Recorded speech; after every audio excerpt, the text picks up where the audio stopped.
দিল্লিতে অনুপ্রবেশকারী গ্রেপ্তার কাণ্ডে ধৃতদের বাংলা ভাষায় বয়ান নিয়ে দিল্লি পুলিশের বাংলা ভাষায় ভয়ঙ্কর আক্রমণের বিরুদ্ধে এবার সুর চড়িয়েছে সিপিআইএম।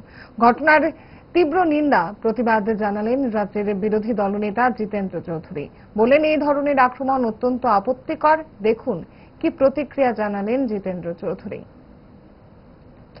বাংলা ভাষা আছে, বাংলা ভাষা হ্যাঁ বাংলাদেশেরও ভাষা, এবং আমাদের দেশের হিন্দির পরেই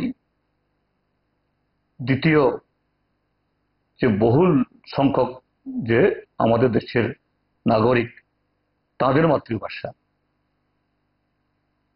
এবং এটা আমাদের অষ্টম তফসিলভুক্ত 22টি যে ভাষা তার মধ্যে অন্যতম একটি,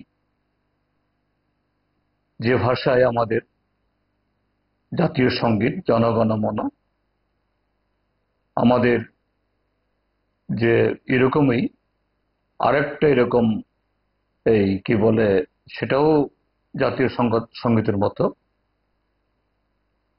তো সেই ভাষা, এটাকে বাংলাদেশি ভাষা বলে চিহ্নিত করা, এবং এটা অন্য কেউ নন, দিল্লি পুলিশ দ্বারা, এটা অত্যন্ত আপত্তিকর এবং বাংলা ভাষার প্রতি একটা চরম অবমাননা। আর বাংলা ভাষা যেহেতু অষ্টম তফসিল অন্তর্ভুক্ত সংবিধানের, এটা সংবিধানের প্রতি অবজ্ঞা। আমি এর তীব্র নিন্দা জানাচ্ছি।